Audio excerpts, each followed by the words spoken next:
Hi, I'm Vivek. I am the founder, co-founder, and CEO of PlayShifu. We are a company which focuses on early learning and kids in the age group of 3 to 12 to create experiences and products for them that can change our future. I wanted to build in India and build for India and probably for the world from here. That was my vision. So after the first startup and which I had to end abruptly, it was heartbreaking, but knew that I have to go back and do that. I just that experience as a stepping stone to learn something new and work under somebody who I can learn and learn from. But the moment that was decided it will be absorbed into eBay.com, I knew that I don't want to work in another org. Having worked in PhD, I already learned how large scale systems and orgs are built. I didn't want to do that journey again. So it was the right time for me to kind of jump in again. But this time I made the choice to back. But for that fact, I've been in touch with Dinesh for long now. So Dinesh was my batchmate at ID and we also worked at PhD together. So have been friends for quite long. So we were in discussions throughout a journey of what you're doing. He post PhD joined Delivery, and he was the first guy outside the founding team at Delivery.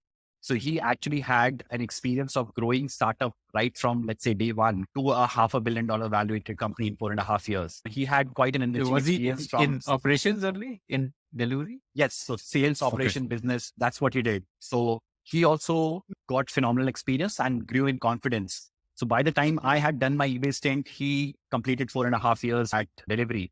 So we were just at the right time. And when we saying that I'm thinking of coming back and he's saying that I'm thinking of now doing something, it made sense for us to shook hands and the skills were complementary. I had completely gone deep into tech and product management in the Valley. He was very confident on ops, business scaling, business development. So it was perfectly complementing in terms of what we wanted to do and use our skills to scale. So that's how we came together. And how did the product idea or the business idea get formulated? Did you go through a couple of ideas before finalizing on place? Yeah, the typical process, right? So we were very sure that we want to work together. That was the clarity we had. Now, what is something that we want to traverse together? We went through probably about a period of 2 to 3 months going from vertical to vertical landscape. But after a certain time, we were clear that if we just evaluate a vertical from an outside perspective, we will never feel passionately about solving that problem. So it was extremely analytical analysis of putting in a spot to figure out whether this opportunity is right, but never connect from heart about the space. So ultimately decided, let's put a ground rule saying that if we personally have, that should be at least rule number one. Otherwise we'll not evaluate an opportunity. And both of us were clear that we wanted to consumer. If we have come across, then at least let's evaluate that deeply. Ended up analyzing, but one thing that we ended up landing on was this early education or education per se. We felt the way we went through early schooling, at least till grade 6, 7, where we didn't know what we loved. We didn't know that we loved maths or science or bio or law. Another thing we connected strongly with, nobody told us opportunities are things that are possible based on the paths, right? So and it's an infamous thing, right? Either you're a doctor or an engineer, but the world is now so open. Yeah, right? The world is now so open that when you are in 8th grade, if somebody comes and tell you that you have a big, huge career in front of you, if you have art in your mind or design in your mind, they would have chosen differently. We need 11, 12, we need a design or an art as a vertical versus commerce or science. We need to separate out science and maths to a certain extent. And we need to design for these, right? There's law as a choice now, which helps so many startups. So they understand that legal framework, IP framework is something that you can create an edge on if you design it early on. So this is something that is completely missing, right? So that was another exploration that we did. We wanted to break free from the traditional model, which is heavily competitive exam based and score and heavily driven by ultimate CTC that you get in the final year. So if it is computer science, that's what you connect the dot all the way to the grade 8. So we wanted to break free from that. And so 2 ways we thought of this, or very early age where we say that if we can make an impact and make you realize that you actually love design or you actually love logic, not maths. Maths is one level up. If you go below one level, you ultimately love logic or you love creativity or you love exploration at your heart. If we can make you aware of that and then give you opportunities to grow from there, you will ultimately take the right decisions when you are at different point of decision making. So that what connected with us because we had a son who was 4 years old. I just had a son who was just a toddler. So thinking of ways to explore their mind when they can't speak or they can't articulate is what we felt, yeah, let's go with this opportunity as a minds. That's where we doubled down on and started thinking about. Did you study about the theory of multiple intelligences? Did that influence your product thinking? I would say it came across, but I wouldn't say that's what kind of impacted our product thinking. But mostly what we did was when we talked to a lot of child psychologists and teachers who are teaching early age and specifically in the West, we try to understand how do they think about, assessing personal preferences tilt to a mind towards one or the other segments. Obviously, it's now famous, but Montessori way of getting kids to touch and feel things is one way, but only caters to about 2.5 age bracket, right? 1.5 to maybe max 3. But beyond that is when cognitive development rapidly is from 3 to 5 and 3 to 6 is a rapid development of your brain at which it is quite developed enough that you can make choices and grow on that. Can you influence that? Or can you actually pick on things that they are picking? So many kids have trouble with left and right. So many kids don't have trouble with left and right. What does it convey? It's just that their brain is wired left. Whereas every teacher or everybody you meet scolds you if you start writing with left. They tell you, move to, why is that? Why can't you teach them to write with left if that's more natural to them? So those are the things that we heard a lot when we talk to these teachers, that societal rights and wrongs are coming in way of letting the brain and the creativity grow in the right way. And you need to break free from that. And it's okay to put in a structure once they are 8, 9 years old, but putting in a structure when they're 4, 5, 6 years old is what curtails their free flow exploration and what they love and what they like. So that was the starting point. That's what the hypothesis that we started building upon. Okay. And what did you build? Like, how did you want to cater to varying learning needs and varying tendencies of kids and help them explore that? Yep. So started going deeper into how kids are behaving. So at the time, we were supremely focused on 3 to 6 or 3 to 7 years of age group. And this was the new generation that came forward. So Gen Z was defined till 2012, kids born till 2012. And beyond 2012, the new definition of generation was coming, which was Gen Alpha. Now, nobody was doing anything for Gen Alpha because they were too young. But Gen Z is the next generation where everybody was building because they were supposed to become teenagers by now. So they're now becoming teenagers. So They're becoming consumers very soon. Exactly. So their spending power is coming and everybody will start talking about Gen Z now because millennials are gone. And about 6 to 7 years from now is when you'll start seeing Gen Alpha a lot more because the money spending power will start coming slowly to them. But we wanted to focus on Gen Alpha way before this because we knew the money is coming from their parents, but we want to impact the part of it. And that's where we realized that the consumer and the user, which you should try and keep same as much as possible while you're building a product. But in our case, the way we chose what we wanted to build on inherently kind of divided them into worlds, right? So different objectives, different needs, but you need to cater to both if you're building a product in this case. So we started thinking about 3 to 7 age group and we realized Gen Alpha has been very differently growing up than Gen Z because screen penetration in their lives became massive. Gen Z did not encounter this because by the time screen came, they were already 7 years, 8 years of age. But Gen Alpha, day one, when they are 3 months, so they have parents next to them, which are using mobile phones, right? So radiation and screens is all across them. So they were very intuitive to touch interactions, voice interactions by the time they're 3 years old, right? So we were surprised how they're speaking up fast. There's no surprise because for a 3-year-old brain, whatever you expose to them, right now, that as an interaction is not there in the market. But if you expose a 3-year-old to an AR interaction, they will become natural at it. Just that because the brain is super, super soft right now. So video screens are an integral part of it. Very early on, when the screens became a part of it, there were extreme innovations and everybody was concerned with the hypothesis that screens are ultimately extremely bad. So we need to wait and see. Till then, let's stop screens for kids, right? That was a big momentum from 2013, 14, all the way up to 2019 or 20. And then pandemic hit and there was only screens all around. You did your schooling on screens, you did your socialization on screens.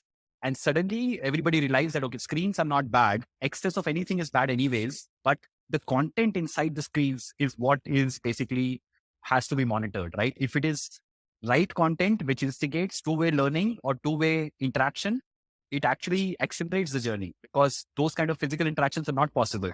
But if it is one-way learning, that too with a violent content or a non-conforming content, it is bad for your cognitive growth. So that became mass education in itself. And now the system is that people realize that with screens, you can accelerate journey of learning of anything if used in the right way. So back in when we were doing it, we actually fought against the common sense of let's not use screens too much. So we designed screen-based experiences because we believed in the power of screens, but we also knew that the physical world is very important till you are 6, 7 years of age. So we had to innovate to bring these two together. And that's where we believe the spark that came through the team, the initial cohort of 8, 9 members that we had, that we came up with that innovation of merging the two worlds together, really ticked off our hypothesis of how to design products. And we then converted into a thesis that ended up creating 20 products later on.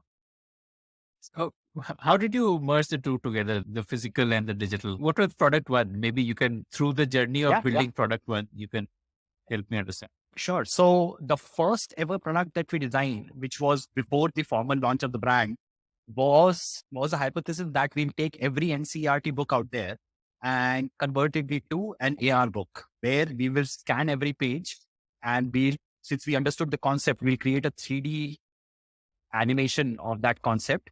And when you take a mobile phone and scan that page, we will load a 3D version of that. So that was our first hypothesis. Every single page, since it's boring to read text and understand, we will convert it into a small movie then and there for you on demand. So that was the hypothesis, the first one. The vision was grand, but we understood that it was extremely difficult for us to create an end-to-end product in this range, given that we would have to convert all the books to be meaningful for the whole ecosystem. And we still have to create an end-to-end product which parents can rely on. Otherwise, we are B2B product. A school will have to buy us or somebody else will have to buy us. For a consumer product, we have to wrap it around as an end-to-end solution to their needs, which is, let's say, science learning or math learning, which is not something that we wanted to gain on because then we will have to do assessments and whether they remembered or not. So we didn't have to go that part. So we then kind of try to apply it to a younger mind and say that, okay, let's do what a 4-year-old do plays with. They don't play with book or learn with books. They rather play with toys. So let's go to the toy world and see what book format existed in the toy and then convert that. So the story books that they had, smaller flash books that they had, we thought of converting them as a product. And then we thought, okay, then we'll have to design our physical product ourselves. So we designed a physical storybook, then added the AR component and the digital component via mobile to that. And we started selling it individually in tech parks and societies by putting a stall up and started selling it. And we got. Can you describe one of those? Can you describe some of those products? What were they? Yeah. So for example, we created an anatomy book, which was 20 pages of a small book, A3 size, which had all the organs as different pages. And we said that, okay, this is the heart. This is what it does. This is how it works. Just how you see it in the books. But then when you downloaded that app and scanned the heart, 3D heart loaded up and the bluish blood kind of entered and the heart was pumping in, the air was coming in from the lungs and it was cleaning the blue blood and the red pure blood was being pumped out of arteries into the rest of the world. So you could see the blood flow and the purification and this all through a semi-cut section of a heart in a 3D format. So that was what we did. So the feedback we got, a lot of parents of 8 years old took that book and experimented. None of the 3, 4 years old took because the content was a little too heavy for them. But what we got a sense from is there is a strong appetite to convert small real world things into a more immersive experience so that the kid can absorb and retain it. Parents were looking for, how do I take a real world concept and create something around it so that my kid can retain it. So that's the thing we pick up from there and then created a set of flashcards. You created like a very small batch of this just as a test run. Yeah. This was not like a full commercial launch. Yeah, we created only 100 books of these and we gave it away for 20, 30 rupees each just to get feedback. And most of them talked to us.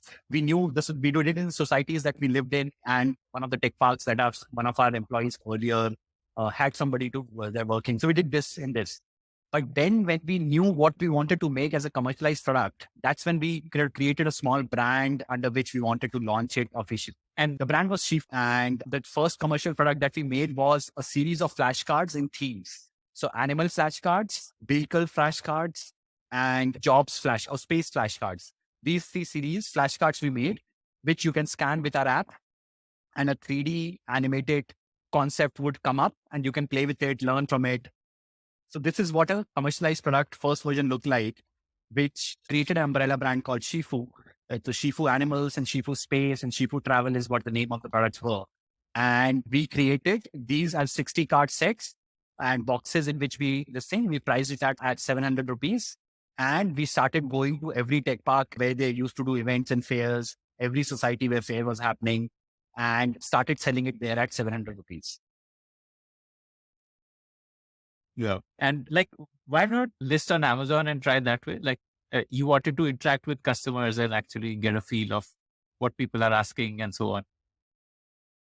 Absolutely. So when we were selling on counters, we were actually taking down their mobile number and immediately sending them a hi on WhatsApp. Thank you for purchasing. So we were creating a channel for direct communication with every single sale that we were doing, because we wanted to understand whether this is scalable or not, and whether we have done the product right or not. So that's why the first actually 3,000, 5,000 pieces that we sold through all of these, we had those numbers added to on our WhatsApp and directly reachable to us. Okay. And when was this? When you launched commercially with the Shifu brand?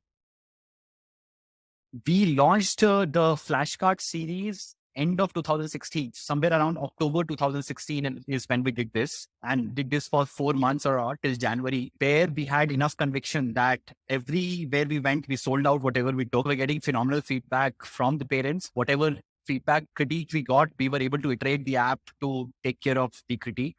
And we knew that we have to, so your question on listing on Amazon, we ended up listing on Amazon by February, March, because the product was polished enough to start selling there. Okay. Got it. How did you fund developing the product? Because you would need to hire really talented, probably Unity developers, I guess, is what you would need to create this, or at least like animators who can do this. Yeah. So how did you fund that? Absolutely.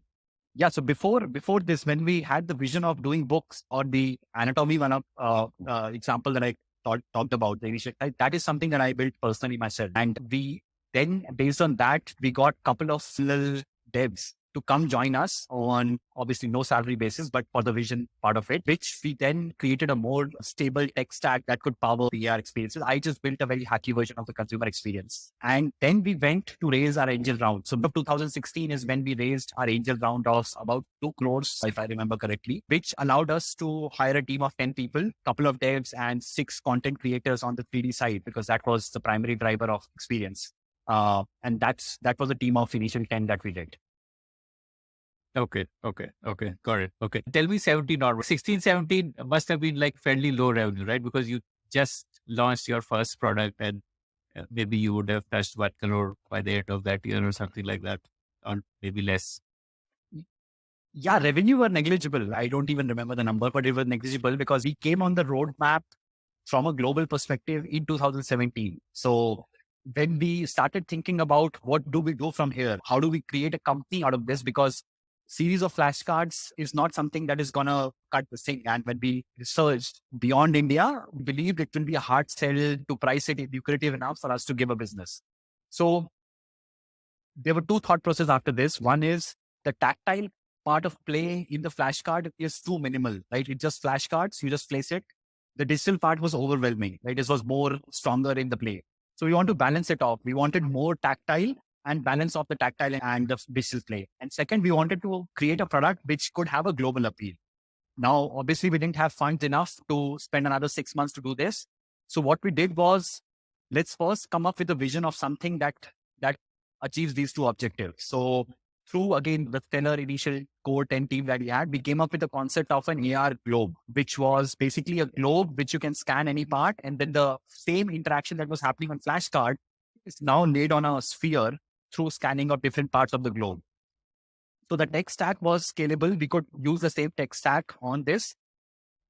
And we could come up with so many use cases, which was basically the whole encyclopedia that we have in books. We could convert it into such amazing things because everything is tied to geography, right? So where is it? How is it? And we could just do it in an amazingly well done interaction. So we came up with the concept. We created a small video via prototype and we thought, how do we validate this, whether this could be a big thing or not? And that's where we got exposed to Kickstart, which is a crowdfunding platform in the US, saying that if we put it on this and we get enough yes responses, we would know that this is something that we want to build. Plus, it will give us some cash to actually build it out. In March of 2017, we ended up putting it on Kickstarter and we got a phenomenal response. We could raise $100,000 through 2,000 backers. But more importantly, 2,000 backers across 15 countries backed it. So that was a huge confidence push that we are on the right track. This is what we should be doing. And money was enough for 6-7 months to build this out. We doubled down on execution from there. I want to understand Kickstarter better. I've not yet really interviewed any other founder who grew through Kickstarter. I'm guessing that maybe only a single digit percentage of products listed there would really cross that 100,000 mark. What are the secrets to that? How did you manage to do that? Yeah, no, I think it's not a set science that you can recreate it. In fact, we did one more Kickstarter of that, which was not as successful as that. And we have seen a bunch of Kickstarters in front of us, which we thought the product is great, but did not work out the way. So there's varying level of success across products. But I think what works is, so first of all, the Kickstarter community is extremely tech heavy. It's followed by tech passionate people who loves new tech and new products around tech and have disposable income to actually back these projects, irrespective of whether they're going to get back or not. So 70% of backers on Kickstarter do not back for the reason that I'm going to get that product. Primarily, they back it because they love the concept and they wanted to see the day of the light. And as an added benefit, they will get the product, right? So it's the heart of the community is because they want to innovate. They want to allow innovation to foster. So parents in general are less, right? They're only about 20% of the Kickstarter community are parents, because generally parents, whatever you say in the middle class economy, do not have such high disposable income to kind of spend on early age, or either you are early in your career or later in your career where you tend to give back to the community a lot more. So if you are making a product for the kids, you are generally not going to hit those numbers of raising $1 million on Kickstarter. Those are meant for high-tech products where, techies are buying for themselves. But 100K is a huge success for a Kickstarter. A 50K is a decent success for a kids product, I would say, on Kickstarter. What clicks there is, did you get a pulse on whether what you created is an innovation in eye or in front of every parent that you can showcase? So before going to Kickstarter, if you can show it to 20, 30 parents and get their response, if they say that, yeah, this is nice, I would probably have this. Or if you get, wow, when can I get it? If you get more wows, then you know that when somebody sees it for 5 seconds, there was a chance of conversion. So you need to get those signals before you land on Kickstarter through your video only, that you can't describe too much. You just have to share a video and get that sense. So that is something that we did. Another thing is, after landing on Kickstarter, it's not just the end of the deal, right? You have to get it in front of the eyes, and you don't have money to run ads on, because you are doing a Kickstarter to raise funds. So you have to figure out organic ways for this to spread. Passionate communities on Facebook or Reddit, where you post a genuine post and people react to it, spreads the word, gets more people to share. Those are the kind of things that you have to do. Okay. Got it. Interesting. Okay. And what did you price it at on the Kickstarter? So we priced it at about $35, $40, which was 25-30% discount to our retail price that we were thinking. Okay, got it. Okay. So then what? You got $100,000 from Kickstarter. Tell me how it evolved after that. Yeah. So I think hired about 5 to 10 people more. The amount of content that we had in vision for going on Orboot, which was a product name that the AR globe that we had thought of, was humongous, right? So we scraped our way somehow through ways, consulting, interns, everything that we did to create the amount of content and made sure that we launched the product by October. So we ended up doing that. Yeah. Give me an example of the content. Like say I scan Nepal, what would I see? Yep. So we chose about 70 odd countries, 60 to 70 odd countries in our first go. We did not convert the whole globe, but region specific, we had enough density. In Asia, for example, we had covered India, China, South Korea, Japan, Thailand in our first go. But we covered like about 10 odd countries, 15 odd countries in every continent to make sure that the content is spread across, and progressively had plans to release, keep on adding countries as we do app updates. In an example, if you scan Japan, you would see 5 categories of content. You could choose to learn about cuisine, food about that country. So if you choose cuisine, you would see sushi as one of the items. It would be a 3D sushi on top of Japan on the globe. So when you click on it, you would see a 3D sushi and the recipe of how it is made and history behind it, when was it invented, and a quiz, a trivia that what goes in sushi. So things like these that you can play around. So your understanding and learning of sushi would really be deep, because it's an attack from multiple places for you to understand what sushi is. So that's an example of what goal went on. Okay. So you spent a couple of months to get this content ready, and you launched it, and then you shipped it to the people who had backed it. We spent 6 months to actually build it out. And yes, we shipped it out to 2,000 people who backed it. But we also came about to the end of our runway in terms of what we had raised from Kickstarter. So we had to raise more. And that's when we went out into the market to talk to venture capital firms, so early stage investors, and got pretty strong interest in our first 2-3 weeks of meeting people. And at that point of time, Chirate led our seed round. They came in and we raised a 1.25 million round of seed round of capital to further build this out. Okay. This would be around 2017 by the time the funds would have come. End of 2017, yes. Okay. Got it. Okay. And then what? Did you decide to do more for the West, for the global market, or what was the strategy after that once the Chirate funding came in? Yeah. So I think while we were building Orboot as a product, we 100% kept our focus in terms of content to be global in nature, which meant we will not, voiceovers that we had inside the app were a mix of American and European, which, let's say, a kid in India could also understand. The content and the language was, in a sense, the sentence formation was correct. We stayed away from knowledge which was not politically correct from country's perspective. So we kept global picture in mind while building the content. And we doubled down on that product method to say that, yes, we will only build global correct content. And that's what has been powered in the next 4 years after the launch. Okay. And beyond Orboot, like when did you go beyond Orboot? So 2018, when we did the 2017 launch, and 2018, when we came to it, our first focus on how do we figure out market to sell, because we had done Kickstarter, we created it, shipped it out. Now it was time to test real waters. Like moment of truth came where we start placing it in retail, and customers could, when they did not have the video in front of them and no description, just a box packaging, did it sell automatically. So 2018 went into perfecting art of selling it in retail, both online and offline. And our first year of sale came in 2018. And we did quite well in the first year with a single product, which was only but that put us on the roadmap that we can do big numbers with a single product. What if we have a suite of products?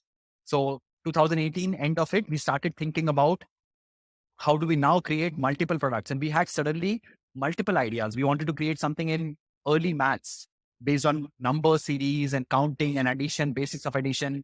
Then we also want to do something in literacy, English, right? So how do we teach kids or get kids excited about THE, the, and spelling of ball? That's what I wanted to do. Now, these were variety of ideas. How do we get them in a physical format and a digital format is something that was extremely tough. So that's where we ended up innovating and creating the platform Plugo, which was a more versatile platform where you can do any physical format. Just like Nintendo, if you remember 90s Nintendos, there was a console and you put in a Mario cassette and you're playing Mario game. Then you remove it and put a Contra cassette and you're playing Contra as a game. So the variability it provided in digital content, we wanted a variability on the physical content side, which is a way tougher challenge. So we ended up creating Plugo as a platform which has a magnetic play area, which could take any kind of physical format for magnetic play area, and ended up creating Count, which is a number space experience, and Tunes, which is a music experience, and Link, which is a logical building block experience with a corresponding Phygital play. There was a digital play connected to it. And this time we had to create a new stack, because in Orboot, the technological innovation we did was use a camera feed, understand what part of the globe are the kids pointing to, and load 3D animated content there. But in Plugo, now we are using front camera because we are putting the device in front of you. So we can't use back camera because there's nothing in the back, right? So we are using front camera now and selfie camera and using that to figure out how kids are playing with physical stuff like numbers and musical keys and track that consistently in variety of backgrounds. You can be wearing any t-shirt or you can have bright lit sun behind you. The AR should still work. So that was a technological challenge that we had to overcome. And this was the precisely time we beefed up our tech team to be strong enough to kind of pull this off. Okay. Okay. Before I go a bit deeper on what was your go-to market for Orboot? Did you place it on shelves in India or did you actually get global distribution? We started with India because we could make inroads in our local market way faster. So we got into a meeting with the Toys R Us India head, after which we got into Hamley's meeting. These meetings were easier for us. And once we demoed Orboot, it was a no-brainer. So the product led to conversions itself. We just have to knock the doors and get our foot into the door, beyond which products start going into the shelves easily. But from shelves to end consumer sales was another iteration. We had to iterate on packaging and communication a couple of times before throughput was fast enough that retailers started shelving everywhere. So that's what our learning was. Another learning was we went into modern retail as well as normal retail in tier 2, 3 cities also together. And we burnt our hands in tier 2, 3 cities because the device penetration was not ready there. So the product did not move on the shelf.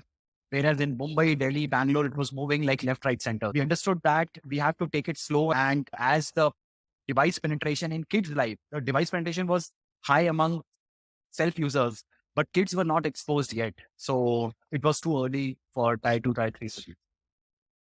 Okay. Okay. And like for the unorganized retail, how did you do that? Did you have distributors tie up and like that traditional channel? We tied up with a couple of distributors to that's another thing that we learned, that while you're building your brand initially, where the messaging around the brand and the emotion that the brand evokes, if you're still iterating on that, you should have touch points to the end retailers and the consumers they are selling to. You should have the direct communication channel. Going to retail too soon when you are still evolving your brand just makes you blind because you don't know why it is not selling or why it is selling. So you can't accelerate on things on why it is selling, and you can't cut down on things which are the reasons of not selling. So keeping touch points closer to you so that you yourself as a user, or let's say your friends, can go to the shop and observe and give you feedback. If you go into a remote city where you know nobody, and distributor has already placed 10 of your products across 100 retail stores and they have not moved much in 2 months, you will have no data point of why they're not moving. So that's one thing that we learned is you need to keep, initially you need to your end sale points closer to you. Got it. Okay. Interesting. And what did you price Orboot at in India? In India, we priced it at 99. So it was 2,000 rupees. Okay. Which is quite reasonable for something of that nature. Okay. Got it. And marketplaces also you launched, and that was also India, or did you launch globally also on marketplaces? Yeah, so we launched it in India with Flipkart and Amazon, but Amazon at that time was pushing a new program called Global Selling Program, which they wanted sellers out of India or product creators out of India to sell globally because they wanted cross-border commerce to increase for them as an Amazon as a platform. So that team loved our product and they wanted to make a case study out of us. So they took us to all the Amazons around the world and we had significant selling throughput on all those Amazons. So it became a huge success story inside Amazon. And that kind of led our kind of growth journey from there on, where every product we launched, we ended up launching all Amazons across the world. And that was a big launch pad for us. So how did you scale up manufacturing? Because it's a physical product also that you're shipping here. And while making a small run would have been manageable, but how did you scale it up? Did you build in-house? Did you have contract manufacturing? How did you build that supply chain? Yeah, so I think this is something that since from PNG days, both Dinesh and I have been doing it. So this was something we knew how to do it. We just needed to build a small team, couple of people who could do the legwork because heavy legwork is required in this. So initially, the first vendor we found out, we sat out of Palghar, which is outside Mumbai, because we found a vendor, globe manufacturer there. And we sat with him to create the initial iterations of Orboot and the right print, spent so many hours there. But we figured out that, yes, we can achieve quality after spending a lot of time, but scale is still a problem. If suddenly we get an order of 10,000 units, it will take months to produce here. So we had to go to China, unfortunately, or whatever you say. But in 2017, there was no other option for you to create that. So we ended up going to China, spending months there to partner with the right people and set up the right quality for Orboot, and then set up the whole system where then remotely we can just place an order and the batch gets ready. So did that exercise, but it was a one-time effort that we did, beyond which the team could sustain new product development and designing here in India, and then taking it to China to get it manufactured for the world. Okay, amazing. Okay. And what kind of numbers were you doing for Orboot, like monthly sales volume or top line or whatever? In 2017, I would say we did a total of about, in terms of sales, we did somewhere around 15 to 16 CR in total. That was the first year of Orboot. So it was phenomenal for us, but it was a little seasonal also. We can't really divide it into month basis, because in the West, toys as a category sell a lot in November, December, when there is Thanksgiving and holiday and Christmas. So a lot of gifting happens. So it was a little seasonal in nature, but yeah, that's our first year of scale. Okay. Correct. Tell me about Plugo. Plugo there's like a magnetic mat, like a hard mat on which the toys can be placed magnetically. Or like how does it work? Correct. So it's mat, which is foldable mat. You expand it. It has a device housing area, because for Plugo's interaction, what we wanted was the front camera to be very stable. It should not be moving. It should not be tilted. We wanted in a perfect angle. For that, we had to create a perfect housing for the device, so that based on and user device here sensation, it would be a phone or a tablet device. for both. It could be okay, both. Okay. Anything with a selfie camera works. We ended up creating a whole housing structure where you place the device and it sits perfectly in the right angle we want. Now that's defined. Now, the second big criteria was the playing area where kids actually use these toys that we created, small pieces. That should not be too far away. Otherwise, it's very small in the camera field. So we wanted it at the right distance from the camera. So we had to lock that distance. So we designed a mat which had a certain distance between the playing area and the device, and kept the device in a perfectly suited position. And hence we could create this whole system of gameplay area. Okay. So there's like a non-magnetic zone. Exactly. Naturally just for distance purposes. Yes. Got it. So there's a magnetic zone where your toys lock in. Does the magnet serve a dual purpose of like recognizing what device is placed on it through some, I don't know, or is it the recognition is purely through the video feed? Exactly. So we have the magnet has no sense other than the physical design format and locking and creating a system of where to place things. But our intelligence completely sat in the computer vision part. So we looked at the computer the camera feed and processed it to understand whether it's our toy piece or it's a shirt having a pattern which is not really our toy. Okay. And give me an example of what a child would use this for, like any one of these three that you spoke about that you lost. Sure. Imagine like Plugo Count, for example. Plugo Count is a set which has all the numbers as small rings. So there's a number ring for 0, 1, 2, 3. And there is a small monster head that we designed for gamification, which has 3 spikes on it. And those 3 spikes represent units place, tens place, and hundreds place. So now there is a storyline in the app that is going on. There's a fox which is trying to cross the jungle. And fox is not really good at math, so it needs your help. So the fox comes across a challenge which requires it to solve which number comes after 3. Now it is trying to guess and it doesn't know. So the kids take the number 4 and puts it in the units place. And because of our computer vision, we understand you have put 4 in units place. We show 4 there and the fox tells this is the right answer, thank you, and it crosses that hurdle. So this is a typical example of how you play in Plugo. Amazing. Okay. Sounds like a lot of fun. I'm sure my kid would have loved it. Okay. And so tell me how it progressed in terms of your revenue, your go-to-market, your product range. So Plugo you launched in 2018, right? 2018 we started designing it. Okay. And 2019 summer is when we launched Plugo. And by the time holiday season arrived, which is October, November, December of the year, we had four different products. And the Orboot was an individual product. It was not a platform. So it was an individual product. But Plugo, our vision was always a platform. So we launched it with 4 unique products. There was a Plugo Count on maths. There was a Plugo Letters on English. There was a Plugo Tunes, which was on music, piano learning. And there was Pure Plugo Link, which was more of a logical reasoning kit.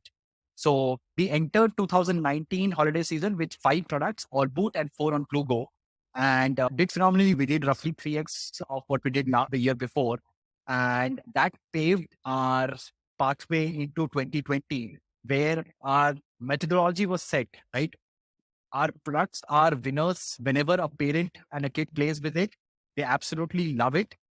We need to go more in front of the eyes wherever parents are making purchase decision, or in the other way around, we need to create awareness that if you are not making a purchase decision right now, we have something breakthrough. So try it out, and it's very cheap. $50 to $60 is not a big deal for our kids learning the progress. So that's the 2 paths we double down on, one with the marketing team, one with the sales and distribution team. And while the product engine was mature enough to start thinking about, okay, now we have done 5 products for 5 different skills.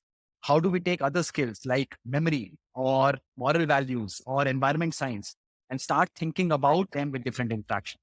So Plugo is a modular platform. The housing and the magnetic board needs to be bought only once. And then the things that you put on it, those can be a variety of, and those would probably be, therefore making total cost of ownership also cheaper, because you're buying the housing board only once.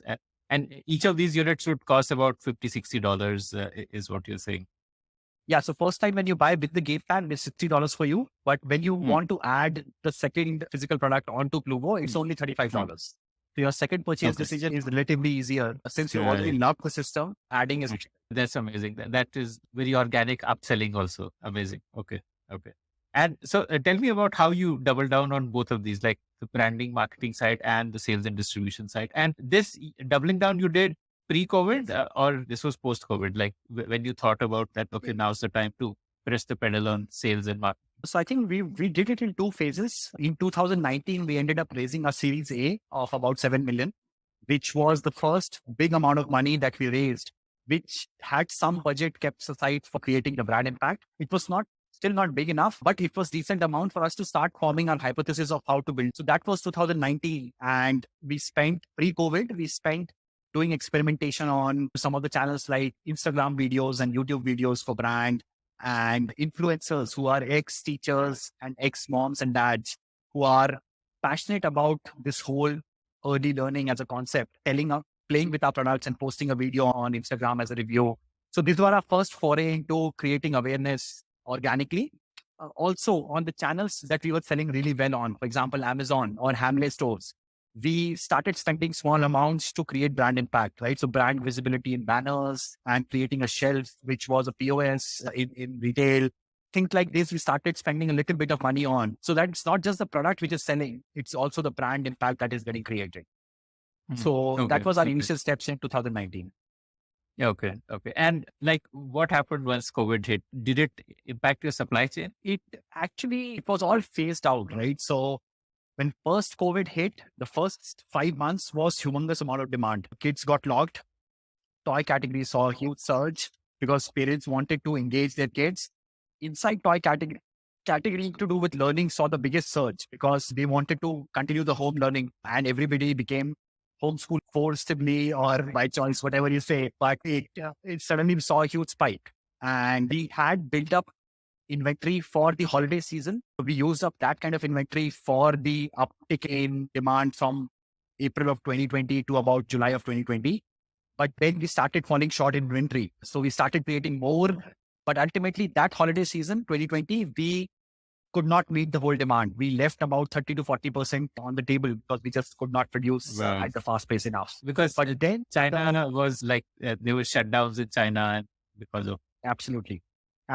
And we still haven't created a strategy of building in India for the global level. So we're not producing in India enough level to supply. So we basically had to shut production for 4 months, but the built up inventory is what we supplied with. And the moment production opened up, we manufactured quickly but we could not have time to ship via sea, which is the cheapest method of shipping. So we had to use air, which was very expensive, just to meet the demand, whatever we could see, but ended up losing on demand also, as well as burning on their shipments. So yeah, that's what happened in 2020 holiday season. But entering into 2021, we were pretty clear that we have to create another supply base. And hence we doubled down on our manufacturing and ATG. And thankfully, India was going through a massive shift of build in India, also make in India. So we found a lot of good business connects, which were willing to import machinery, scale up to create a new category of products. Mold making, which was typically an extremely painful exercise in India, 6 months and lots of errors, became a lot more educative and 3 to 4 months in exercise. So things were very positive, and hence we were able to localize all of our products in India in 6 to 7 months by focusing. And now we have every product being made in India and China both, and we can supply from India also to the world. Okay. The mold that gets made for your products, is there something that you pay for, or you pay per piece and the manufacturer recovers the cost of the mold from? No, so there is basically it's subsidized. So we pay for an upfront cost, capital cost for the mold, but it's not the actual cost of the mold. So there is a lock-in that you will continue to place orders, which was more of a verbal commitment because China is in more of an evolved ecosystem. So they don't contractually kind of ask you to place these many orders, but they know that if you place these many orders, the rest of the cost will be recovered. So it's, I would say, half and half. Okay. Got it. Okay.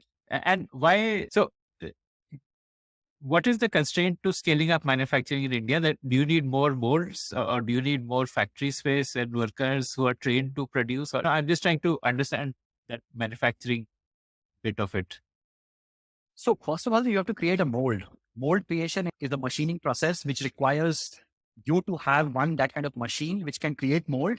And the knowledge of mold making process is a little different. You have to understanding of which mold will suit the right. For example, when you create a complex 3D shape, you have to do the mold design right, because if you design a mold and you inject it with liquid plastic, and when the plastic forms, you will not be able to take it out of the mold because the way you design the mold. So you have to create such that you can take it out of the mold easily. So that kind of designing has to happen, which is typically called cross-section designing for easy takeout. And that every single square in China can do that, right? They know how to do that. Second thing is the machining process requires you to understand the software knowledge of it, how to do the CAD designing for the mold making process to happen. That is something which is inherently because of 2 decades of making in China. So that's a learning process which you have to get the team to scale up on. So you have to invest initially in that. Second part is the mold making machines are expensive. So you have to capital investment on that. Then once you create a mold, that it becomes a capital asset. So now the machine for using the mold and creating parts out of it is a separate machine that you have to invest on. And ultimately QC, right? QC is another big process thing which contract manufacturers have to understand, that the printing is shifting. For us, if the print shifts by one millimeter, the AR goes off, because AR is precise between the designing of the print. So for us, that precision is very important. So achieving that in the print on top of a physical product. So it's a complicated end-to-end process without any electronics involved, by the way, right? If you have an electronic component inside your product, that's a different category of manufacturing altogether. So you need like a deep-pocketed vendor to really scale it up in India.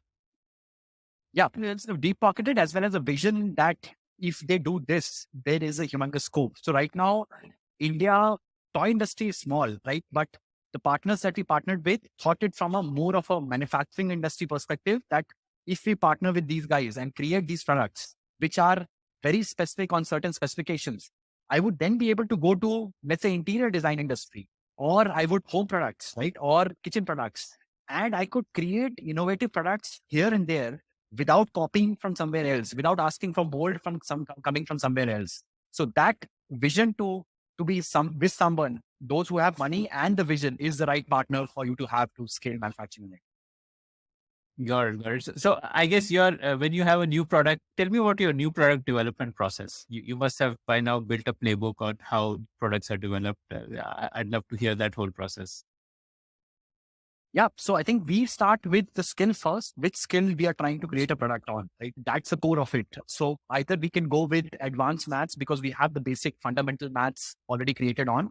Let's go to little advanced concepts, which are, let's say, multiplication and division. If you're creating a product on that, then we think of, okay, now what's the tactile interaction that can enable the best learning? Now we have two sets. We have not talked about Tacto, which is our latest launch, but it's a very different interaction than. So we first decide which tactile interaction best suits this skill, whether it's Plugo or a Tacto interaction. If we decide, let's say it's Plugo interaction, then we say that, okay, which age group are the right fit for this skill learning? Is it 5-year-old, 6-year-old, 3-year-old? If they're 3-year-old, we need to keep tactile for the skills that they already, motor skills that they already have. The pieces have to be a little bigger. The print on it has to be a little bigger. But if it is 5 and 6-year-old, they have better motor skills. So we can go finer. They can put together two pieces which are fine in intersection. So that determines our tactile designing around it. Now, another constraint is the AR part of it. We cannot go very small. Otherwise, the print on it will not be visible to the camera feed. So the AR determines whether you can go to a piece which is 1 centimeter big or a 3 centimeter big.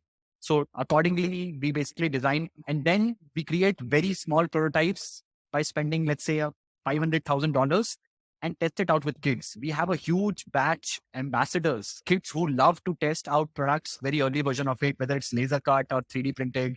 They just love trying up new prototypes out. So they give us the feedback whether I was not able to understand what these products are or how to connect these two things. And we iterate about 20 times before we confirm and finalize the design of the product. You have 3D printers in your product development lab or like a laser cutting machine, which... Yeah, we have multiple 3D printers and we have contracts with laser cutting who do the laser cutting part for us, but 3D printers we have in-house, yes. Amazing. Okay. Okay. So once you decide, okay, this has got good acceptance from the users, then what? Then How comes does the that content get part of it. commercialized? Yeah, so I think the second part of it is content part of it. First, we make sure that the physical part of it is in line with users' motor skills and interaction paradigm. Second come is digital games. So each product that you buy comes with about 7 to 8 digital games. Each of them have different character stories.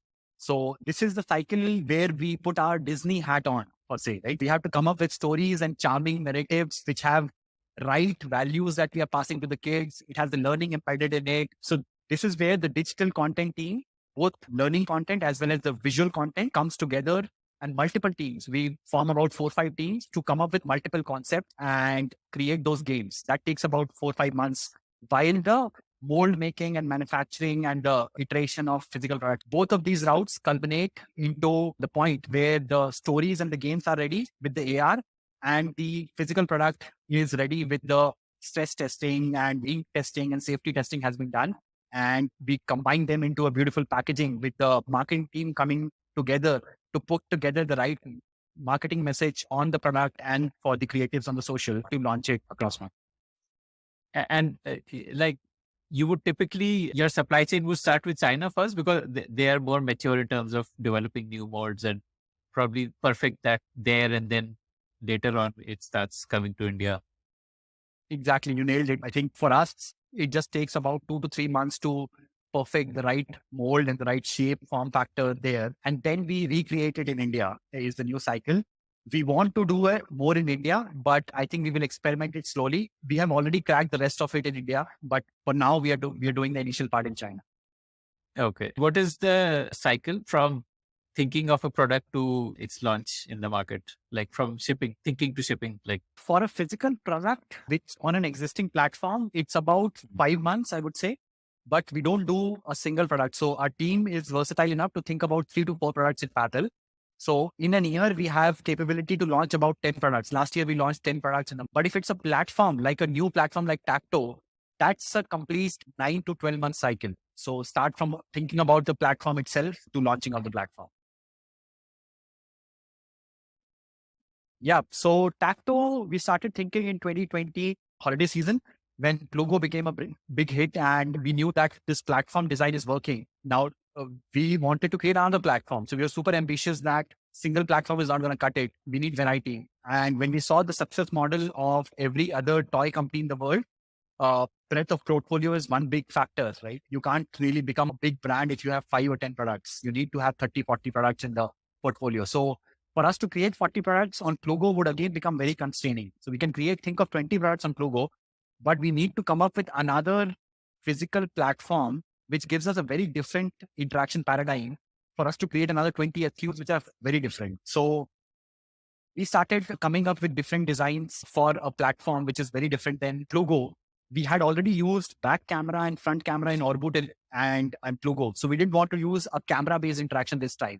So we started looking at different sensors that are there inside the devices to come up with the next interaction merging of physical and digital worlds. So we looked at mic, we looked at speaker, we looked at gyro, we looked at accelerometer and created a bunch of prototypes. Some of them are so promising that we might end up using in our next set of platforms.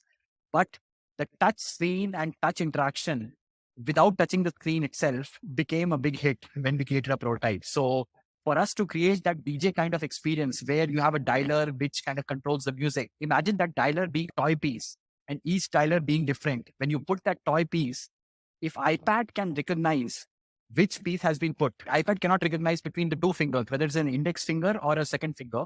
But if you can create a system where it can determine whether it's an index finger versus second finger and create a lightning wave on index finger and create a fire particles or fire system for the second one, that just becomes magical for kids. All right. So that's what we ended up innovating, created small toys pieces, which are figurines like chess pieces, and ability for iPad to recognize what has been placed on it and create a digital experience around it. That's what the Tacto at the core is. It's a board gaming system where the iPad becomes the board of your chess or a Ludo or checkers.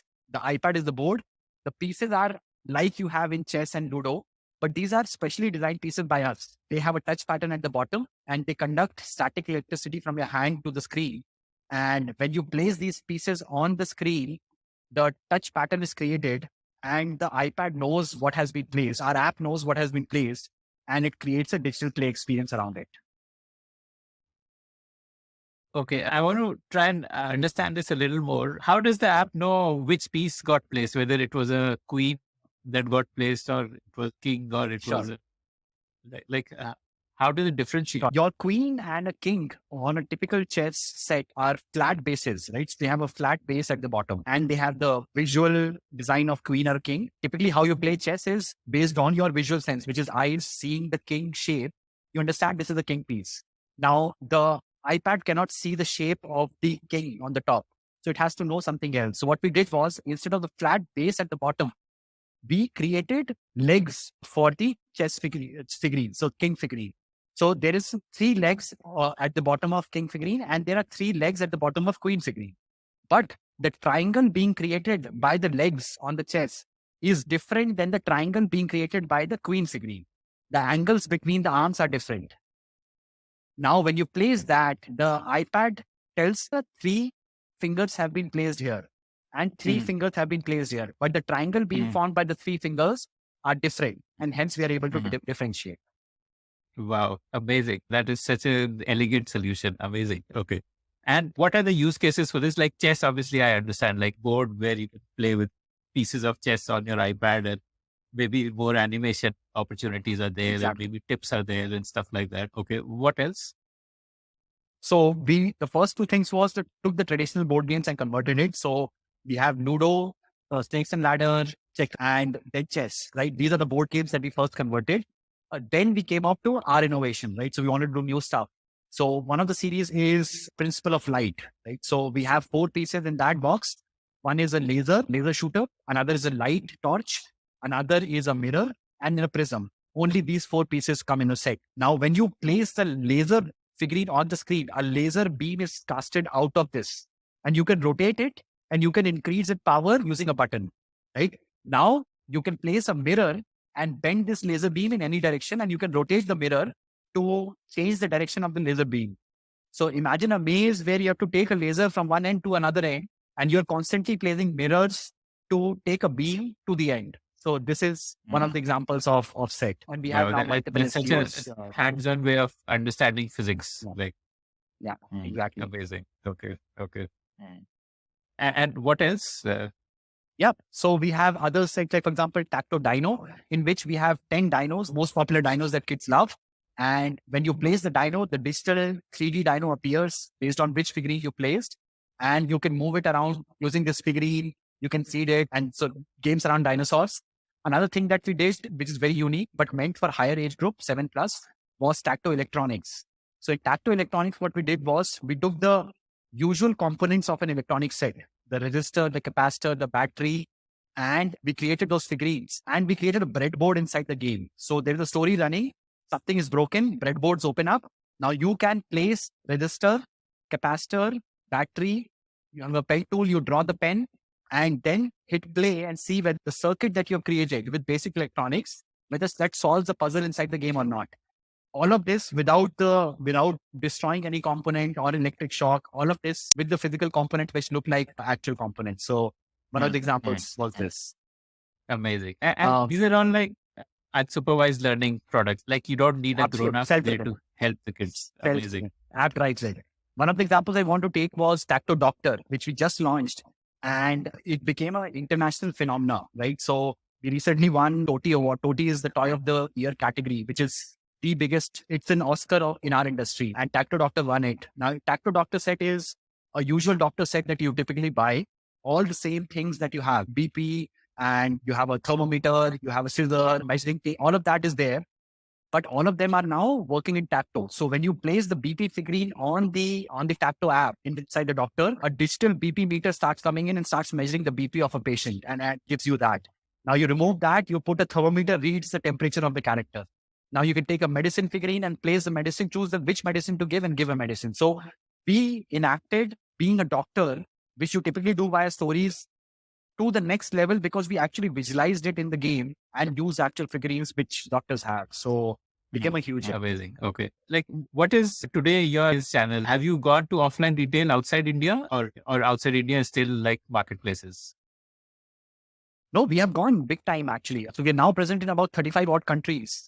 Almost all of them, our presence is retail first, physical retail first. So you take UK or Nordics or European countries, or you take Japan, South Korea, or Middle East like Dubai. We first go with physical retail via the distributor channel where we find the right distribution partner who we go deep understanding of whether they have grown brands there. And then they place us in retail and we directly work with retail to place our products in the right manner so that the shelf brand visibility is great. And that has been our driver in retail growth. So retail has grown really well. Whereas online is something that we scaled pretty quickly between 2019 and 20.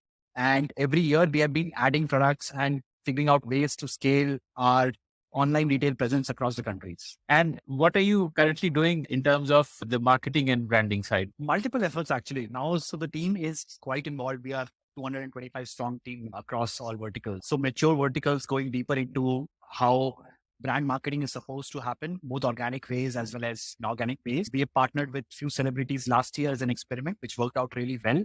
So we are formalizing our strategy of formally getting a brand ambassador who can help us spread our word out at a larger scale. US and India are the economies or the countries where we are self-present. We drive our own brand growth. While most of the other countries, we are through a distribution-led model. So these are the countries where we are doubling down our brand growth presence on and figuring out both online as well as retail ways to grow. Okay. And what kind of celebrities are these? Like moms, essentially that category? Exactly. So last year we did experiments with moms, Reddy, Sania Mirza, and so some of the ones which we initially experimented with, Catherine Hagel in the US. So very early experiments with minimal kind of investments. But just to see whether the following can create an impact. So we did see an impact and want to formally do it in the right way now with proper branding. These were more like organic posts on Instagram to see followers and see the fun. So do you have enough dry powder to spend on celebrity marketing? Did you raise more funds?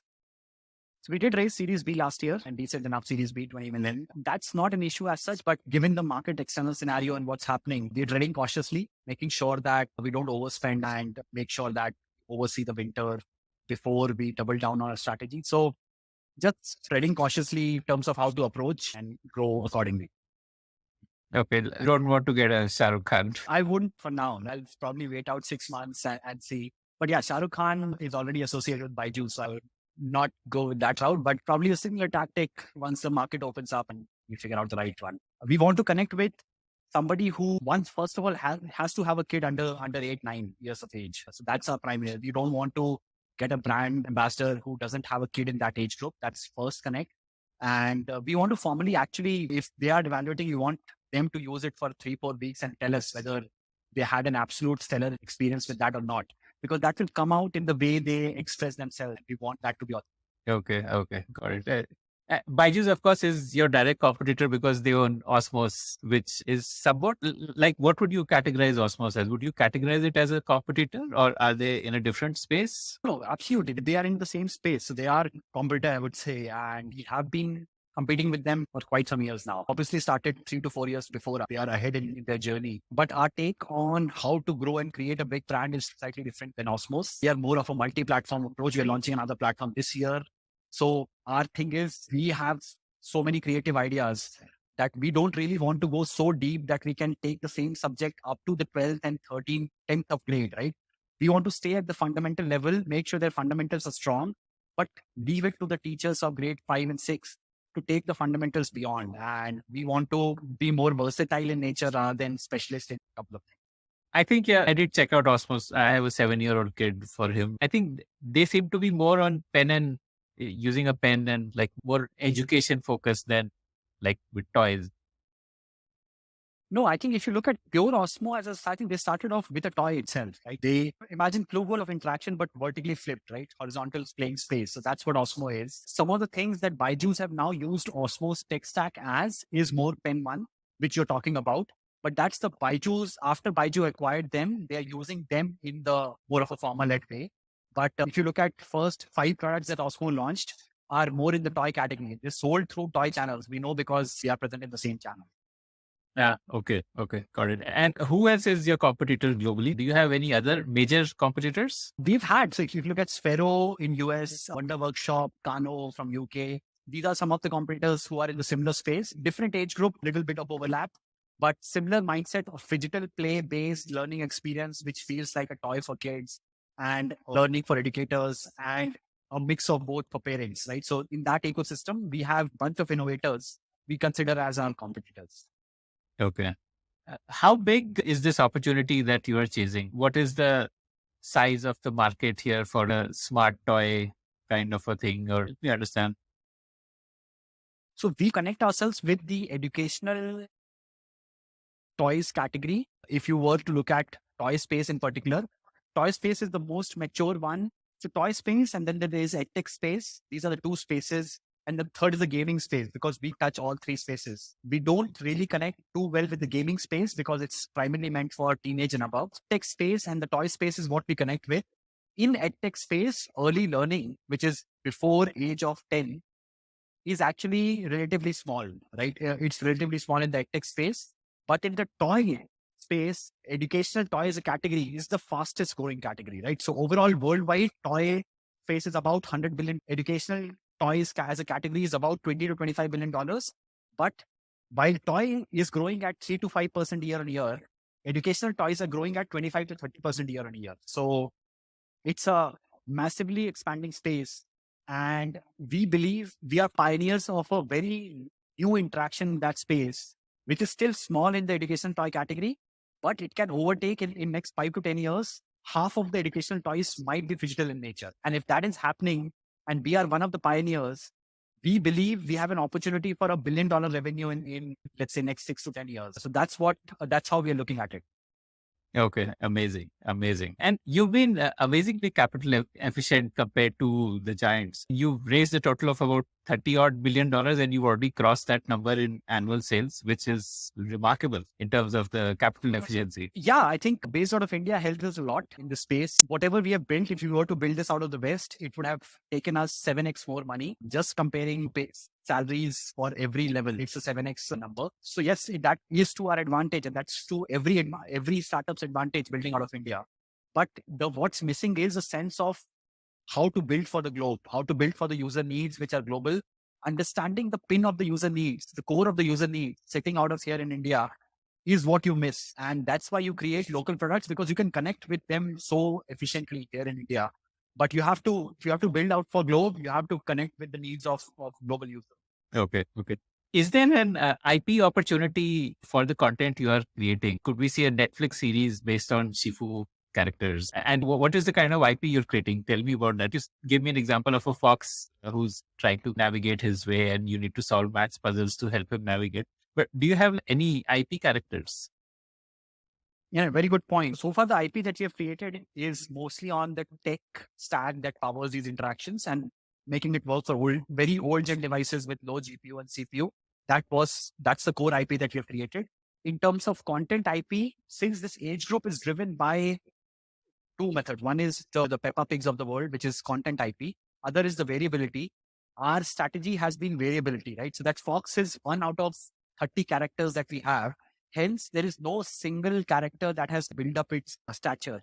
So we, unfortunately, so far are not in a space where the character IP is ready. But probably down the line, as we double down on scale and choose one of these characters to grow, we might be able to drive that. But for now, no.